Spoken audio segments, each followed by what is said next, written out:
Gracias, Dios, en esta hora, Padre. Gracias por tu amor, tu misericordia. Gracias por este día, Señor. Gracias, Padre, porque hoy todo el mundo, Padre, todo el mundo sabe que un día como hoy tú resucitaste, Padre. Y tú veniste, Padre, y tú pagaste el precio por cada uno, Padre. El precio por la humanidad, Señor. Muchas gracias, Dios. Nuestras palabras no alcanzan, Padre, para expresarte nuestra gratitud. Pero en esta hora, Padre, en esta hora, humildemente, Padre amado, con este corazón amoroso y dispuesto para ti, te damos toda la gloria, Señor, toda la honra, Padre, porque solamente tú la mereces, Padre. Solamente es tuya, Padre. Y una vez más, Señor, te decimos gracias, Padre. Gracias porque pagaste por mí. Pagaste por cada uno de nosotros, Señor. Pagaste por nuestros seres queridos, Padre. Gracias, Dios. Gracias, Señor, porque vives, porque reinas, Padre, y porque tú vienes pronto. Gracias, Dios, en el nombre poderoso de Jesús. Amén. Gloria a Dios. Gloria a Dios. Y así vamos a abrir la Biblia. Les vuelvo a repetir, esto es algo que ya sabemos, pero es algo muy extenso, hermano, y nosotros necesitamos saber. Y el Señor me habló de aquí, yo no me podía salir de ahí, y el Señor sabe que uno escribe aquí cosas y no sabe, no sé cómo va a salir, pero Él sabe, ¿verdad? Y se llama el título de este pensamiento: El Rey viene. El Rey viene. Amén. Dígale al de al lado: el Rey viene. El Rey viene. El Rey viene. Créelo que el Rey viene. Amén. Amén. Así que vamos a hablar ahí en Juan, en el Juan capítulo 20, y vamos a empezar desde el verso 1. Y dice así la palabra de Dios, en el nombre del Padre, del Hijo y del Espíritu Santo. El primer día de la semana, María Magdalena fue de mañana, siendo aún oscuro, al sepulcro, y vio quitada la piedra del sepulcro. Entonces corrió y fue a Simón Pedro y al otro discípulo, aquel al que amaba Jesús, y les dijo: se han llevado del sepulcro al Señor, y no sabemos dónde le han puesto. Y salieron Pedro y el otro discípulo y fueron al sepulcro. Corrían los dos juntos, pero el otro discípulo corrió más aprisa que Pedro y llegó primero al sepulcro. Y bajándose a mirar, vio los lienzos puestos allí, pero no entró. Luego llegó Simón Pedro tras él y entró en el sepulcro y vio los lienzos puestos allí y el sudario que había estado sobre la cabeza de Jesús, no puesto con los lienzos, sino enrollado en un lugar aparte. Amén. Amén. Hasta ahí por el momento. Ese que iba con Pedro, ese que amaba al Señor, ese que corrió primero, era Juan, ¿verdad? Se dice que era Juan. Entonces, ¿qué vemos aquí, hermano?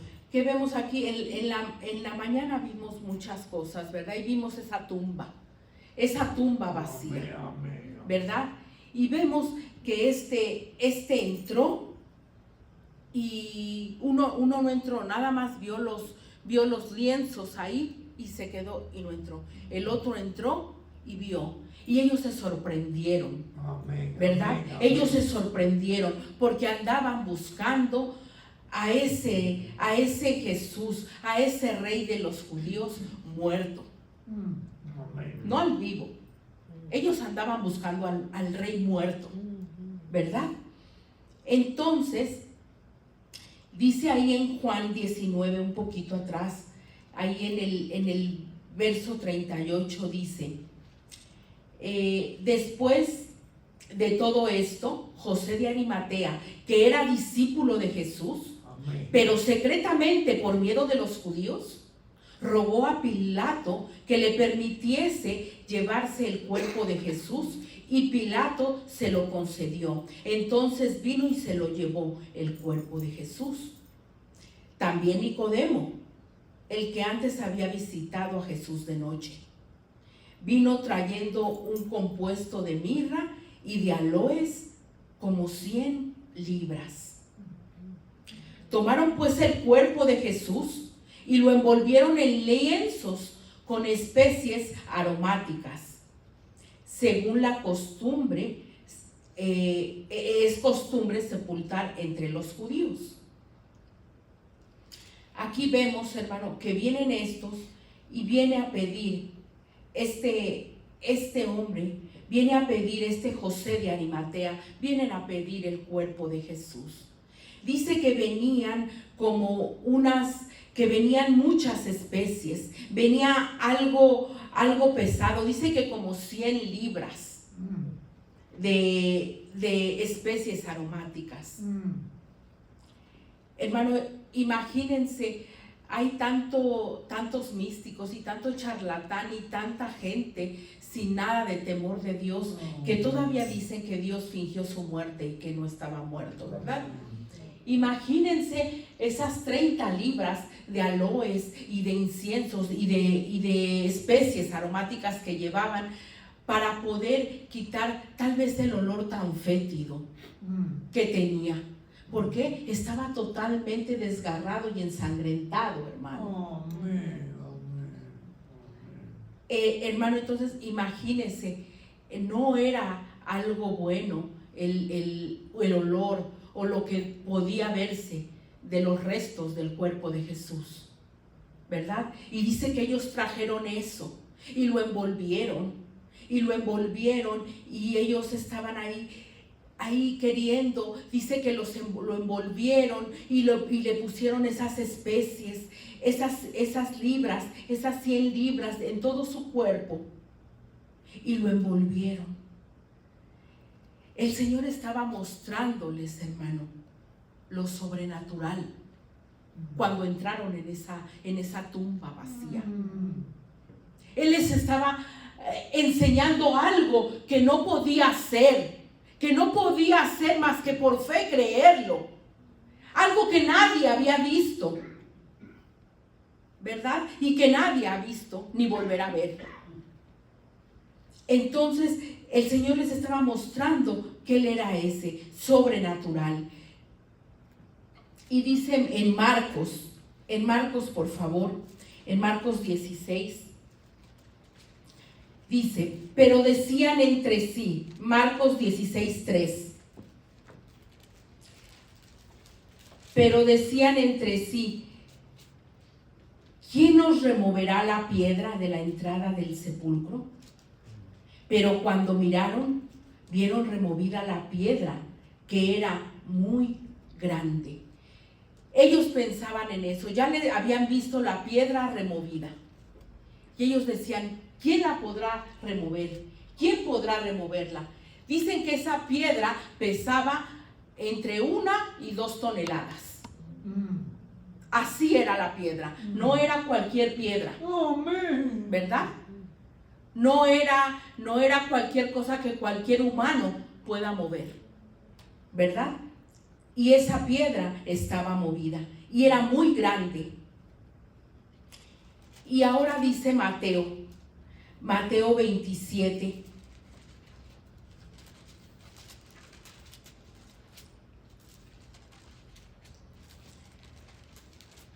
Mateo 27, 59. Dice así: y tomando José el cuerpo, lo envolvió en una sábana limpia y lo puso en el sepulcro nuevo que había labrado en la peña. Y después de hacer rodar una gran piedra a la entrada del sepulcro, se fue. Y estaban allí María Magdalena y la otra María, sentadas delante del sepulcro.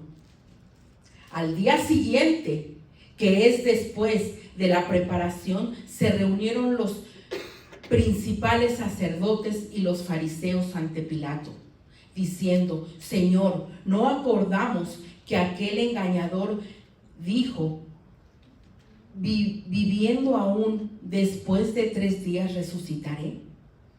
Manda pues que se asegure el sepulcro hasta el 3er día, no sea que vengan sus discípulos de noche y lo hurten, y digan al pueblo: resucitó de entre los muertos. Y será el postrer error peor que el primero. Y Pilato les dijo: ahí tenéis una guardia, id a asegurarlo como sabéis. Entonces ellos fueron y aseguraron el sepulcro, sellando la piedra y poniendo la guardia. Era una tumba nueva, hermano. Amén. No era una tumba usada. Ya ven que cuando ya está usada, ya como que está desgastada la piedra, ¿verdad? Ya como que a lo mejor está aguadita, ya como a lo mejor ya está calcomida. No, esta era una tumba nueva. Y este José de Arimatea fue el que quiso darla para el Señor, ¿verdad? Y dice que le puso sábana limpia, lo llenaron de especies aromáticas y le pusieron una sábana limpia. Y en esa tumba nueva, y entonces quedó bien sellada la roca que estaba ahí, la puerta. Era una tumba nueva, ¿verdad? Hasta que quedara bien sellada. Vuelvo a repetir, no era que estaba ya aguada, ya desgastada, ya floja, ¿verdad? Estas cosas eran las que llamaban mi atención. Y dice más adelante, ahí en Mateo 28, ahí en el verso 11, dice: mientras ellas iban, he aquí, uno de los guardias fueron a la ciudad y dieron aviso a los principales sacerdotes de todas las cosas que habían acontecido. Y reunidos con los ancianos y habido consejero, dieron mucho dinero a los soldados, diciendo: decid vosotros, sus discípulos vinieron de noche y lo hurtaron, estando nosotros dormidos, y si esto lo oyera el gobernador, nosotros le persuadiremos y os pondremos a salvo. Y ellos, tomando el dinero, hicieron como se les había instruido. Este dicho se ha divulgado entre los judíos hasta el día de hoy. Amén. Amén. ¿Qué pasa? O sea, que ellos dijeron: pónganle guardia porque va a venir los ladrones de sus discípulos y se van a llevar el cuerpo para decir que él resucitó. Y ellos van a esconder el cuerpo. Pero entonces, ¿qué hicieron? Las autoridades les dieron dinero. Les dijeron: tengan, les doy esto, te doy tu mordida y tú ve y di que sí es cierto que se robaron el cuerpo, ¿verdad? Y estos fueron y dijeron eso. Y es tan triste, hermano, que hasta el día de hoy eso creen los judíos. Eso creen, que los discípulos robaron el cuerpo de Jesús, que todo era mentira, que todo era un teatro, que todo era un show, y eso que no vieron el drama de hoy, ¿verdad?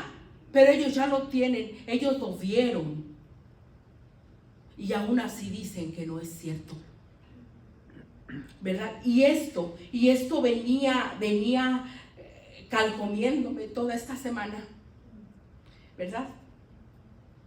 ¿Cómo es posible que hayan visto esto? Dice que ellos, los mismos guardas, temblaban de ver que ya no estaba Jesús. Ellos mismos temblaron, pero al final aceptaron el soborno para decir: sí es cierto, se lo robaron, se robaron el cuerpo y él no está aquí, ¿verdad? Y venía a mi mente, ¿verdad? Ahí en Mateo 27, 35, donde dice: cuando le hubieron crucificado, repartieron entre sí sus vestidos, echando suertes para que se cumpliese lo dicho por el profeta. Partieron entre sí mis vestidos y sobre mi ropa echaron suertes. ¿Qué es? Que le desgarraron la ropa, lo desvistieron, hecha pedazos, igual que su piel, igual que su cuerpo. echaban suertes. Eso era la burla, hermano. Eso era la burla, ¿verdad? Y todos ellos vieron esto. Y aún así, ellos decían, no es verdad, lo robaron por unas cuantas monedas, ¿verdad? Rasgaron sus vestidos y los echaron a la suerte. Esta ropa, hermano, cuando él fue crucificado, cuando él ya fue llevado a la tumba, esta ropa ya no estaba con él. Esta ropa ya no la traía él. Esa ropa ya había sido arrebatada, quitada, desgarrada y haciendo burla de esos trapos, ¿verdad? Entonces, ¿qué pasa? Que hubo estas evidencias, hermano. Estas evidencias, aquí la Biblia habla de cuando le pusieron esa sábana limpia. Una sábana limpia, dice, ¿verdad? Y lo envolvieron y lo pusieron y lo pusieron de una manera para tratar de conservar lo mejor posible su cuerpo, lacerado, maloliente, destrozado, ¿verdad? Pero ¿quién no cree todo eso, hermano? ¿Quién no cree? ¿Por qué hay tanta gente todavía que no cree? ¿Por qué, hermano? Por la dureza del corazón. Por esa dureza del corazón. Y es tiempo, hermano, que nosotros aprendamos a que no tenemos que endurecer nuestro corazón. ¿Sabe qué, hermano? Que nosotros, la iglesia, nosotros los que estamos aquí, yo, a veces el corazón no se nos endurece. Tal vez por ver que la gente no cambia. Tal vez por ver que la gente no le importa, hermano. ¿Verdad? Porque esta gente, estos judíos se tienen que convertir a Cristo. Pero los que ya estamos en la iglesia, ya estamos convertidos. Y a veces actuamos como que no. ¿Verdad? Dios salvó a los pecadores, hermano. Y los trajo a la iglesia porque ya para ser salvos, ¿verdad? Y porque ya son apartados. Entonces, ¿por qué a veces se regresan a la vileza? ¿Verdad? Y a nosotros, hermano, a veces eso nos endurece el corazón. Pero ¿sabe qué, hermano? Que no tenemos que ser así. Ellos tienen que ser tan sensibles a todo esto. Decía mi hermana, todo esto que vimos en la mañana es que hay que repetírselo a nuestros hijos toda la vida. Y sí, hermano, porque ¿saben qué? Que ellos lo saben. No puede ser que ellos endurezcan su corazón ante el Señor. No pueden ser que ellos endurezcan su corazón y deliberadamente pequen. ¿Verdad? Dice que Dios vino a separar al hombre del pecado. Sí, hermano, Él vino a eso, a hacer la separación entre el pecado y la vida eterna y la santidad y la vida que es con Él, ¿verdad? Entre la vida y la muerte, ¿verdad? Él vino a separar, por eso lo mataron, por eso lo golpearon, por eso lo azotaron, por eso lo crucificaron. Él tenía que hacer la separación del pecado que había en la humanidad. Vamos allá a Mateo 25, por favor. En el verso 32 dice así: y serán reunidas de él todas las naciones, y apartará los unos de los otros, como aparta el pastor las ovejas de los cabritos. Y pondrá las ovejas a su derecha y los cabritos a su izquierda. Entonces el rey dirá a los de su derecha: venid benditos de mi Padre, heredad del reino preparado para vosotros desde la fundación del mundo. ¿Verdad? la iglesia de Cristo tiene que estar separada, hermano, apartada, consagrada. No es de que ya estemos pasados de moda, hermano. No es de que ya pensemos como adultos viejos. No es de que nuestra época ya pasó.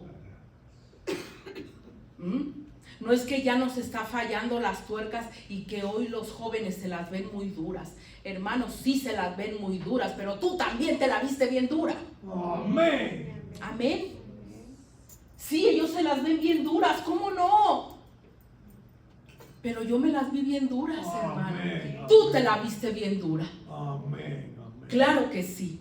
Y es tiempo, hermano, de separar y de seguir llamando las cosas por su nombre y no por unas monedas. Decir, no es cierto, a lo mejor no lo golpearon tanto, no es cierto, a lo mejor él no murió así, no es cierto, es que era a propósito de Dios, no es cierto, pero es que él era Dios. No, hermano, él cargó todo, todo por nosotros. Cuando le picaron en el costado con la lanza, dice la ciencia que cuando la gente no está muerta, sale sangre. Pero cuando la gente está muerta, sale sangre y sale agua. ¿Verdad? Y a él le salió sangre y le salió agua. Amén. ¿Verdad? Y todavía la gente, la ciencia está investigando dónde estuvo el fallo. ¿Verdad? Entonces nosotros tenemos que aprender a ser así. Dice Juan, allí en Juan 3, 17, dice, porque no envió Dios a su Hijo al mundo para condenar al mundo, sino para que el mundo sea salvo por él. Amén. O sea que él no murió para condenación. Él no murió para que nosotros nos perdamos y vivamos diciendo, ay, por mi culpa y por mi gran culpa. No, es para que nosotros vengamos a vivir con Él, a obtener la salvación de parte de Él, porque Él ya pagó. Ese fue el precio que Él pagó por ti, hermano, por mí.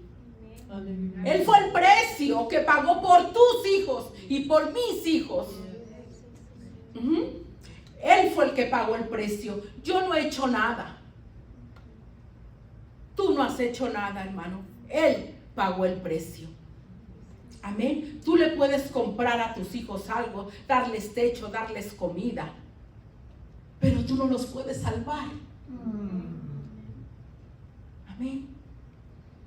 Entonces, aquí viene algo hermoso. Dice que encontraron la sábana ahí, en la tumba vacía. Y dice que empezaron y encontraron el lienzo enrollado aparte. El lienzo representa, hermano, la transformación de Dios, la redención, la resurrección, la nueva vida. Eso es lo que simboliza. Dice que una sábana limpia. Ya no estaba el cuerpo maloliente, despedazado y muerto. Ya no estaba eso.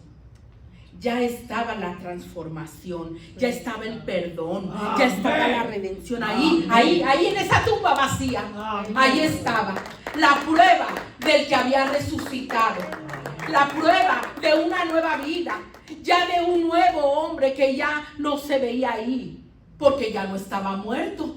Amén. Se había visto el sacrificio de nuestro Dios. Y nosotros, hermano, tenemos que vivir como Dios manda. Amén. Hay gente en la iglesia, hermano, que vive muy bien, y gloria a Dios, que vive como Dios manda, con los pecadillos de diario, pero diario tenemos que ponernos a cuenta si nosotros sabemos que la regamos, porque pues somos carne, ¿verdad? Y vive bien. Hay gente que vive más o menos bien. Hay gente pues que no le importa. Y hay gente que peca deliberadamente, sabiendo que está en pecado, sigue en pecado, pero el domingo vienen a la iglesia. Hermano, eso, entonces, ¿de qué sirvió todo el sacrificio que Dios? Entonces estamos siendo, hermano, como aquellos que dieron dinero, aquellos que ofrecieron dinero para que te calles. Ve a la iglesia para que te calles. Dan el soborno a la iglesia para que te calles y no digas que Jesús murió, para que digas que se lo robaron, o que alguien te invitó o te inventó, o que estos están muy mal, ¿verdad?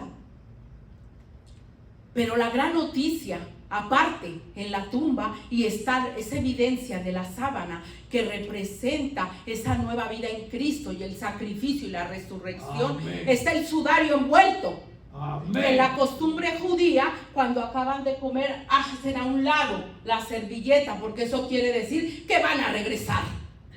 Y el Señor dejó el sudario envuelto, hecho rollo, aparte de la sábana, diciendo: amén, yo voy a regresar. El rey viene, él va a regresar. Así fue. El sudario no lo dejó sucio, no lo dejó extendido, no lo dejó tirado, no lo dejó botado o no lo puso.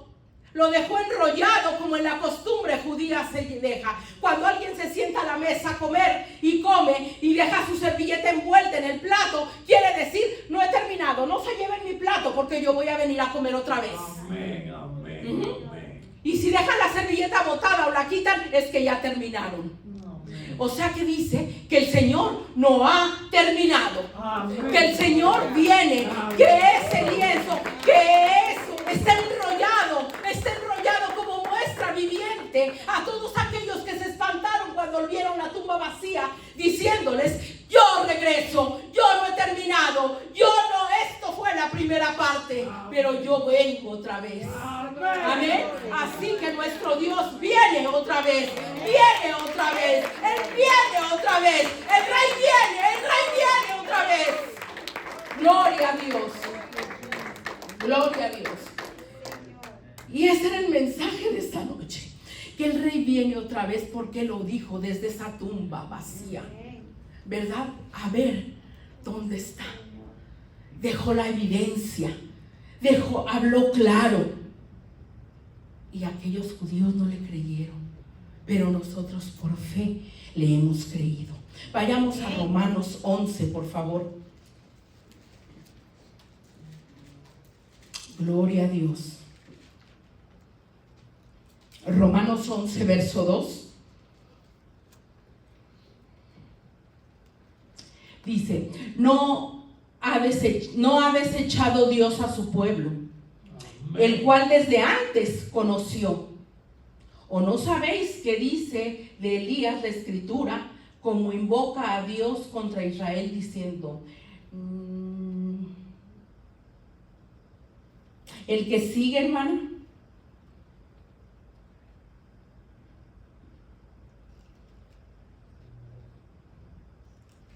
No, hasta ahí vamos a quedar. Entonces nosotros tenemos que vivir, hermano, como Dios manda. ¿Por qué? Porque Él ha muerto por nosotros. Él ha muerto para que nosotros vivamos, para que nosotros estemos con Él. No es tiempo, hermano, de vivir esta Semana Santa como cualquier otro año, ¿verdad?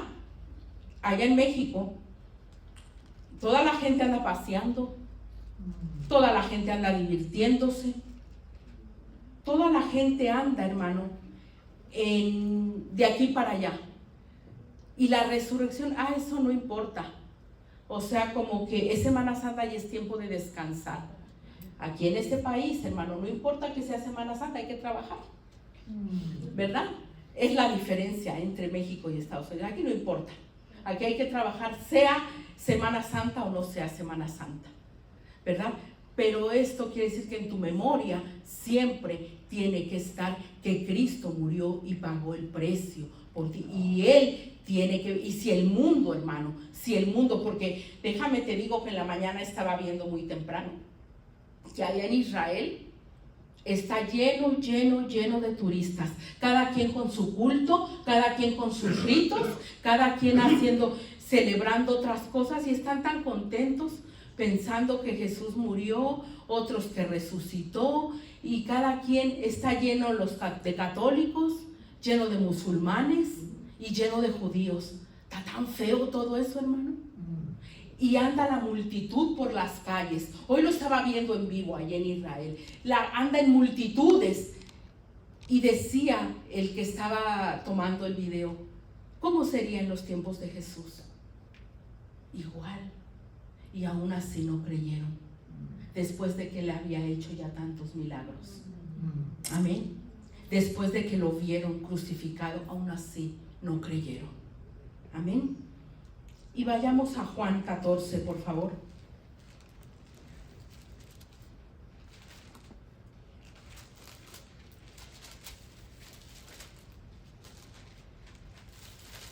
Juan 14 dice así: así que en esto no se turbe vuestro corazón. ¿Creéis en Dios? Creed también en mí, hablando Jesús. En la casa de mi Padre muchas moradas hay. Si así no fuera, yo lo hubiera dicho. Voy pues a preparar un lugar para vosotros. Y si me fuere y os prepararé lugar, vendré otra vez y os tomaré a mí mismo, para que donde yo estoy, vosotros también estéis. Y sabéis a dónde voy y sabéis el camino. Le dijo Tomás: Señor, no sabemos a dónde vas. ¿Cómo pues podemos saber el camino? Jesús le dijo: yo soy el camino, la verdad y la vida. Nadie viene al Padre sino por mí. Amén. Así que esa es la gran promesa que el Señor nos dejó. Allá en la tumba vacía, allá en la tumba donde ya no estaba, ahí dejó la respuesta. Él viene, Él regresa, Él está pronto a venir, hermano. Amén. Él está pronto a venir. Y ya no está ese Cristo muerto que buscaba. Ya es ese Rey de Reyes y Señor de Señores. Amén. ¿Y por quién viene? Por ti y por mí. Amén. El mismo que pagó es el mismo que regresa. Porque ahí dejó el sudario. Yo regreso por más. Amén. Así que esa es la palabra de Dios. Dios les bendiga. Amén. Gracias a Dios.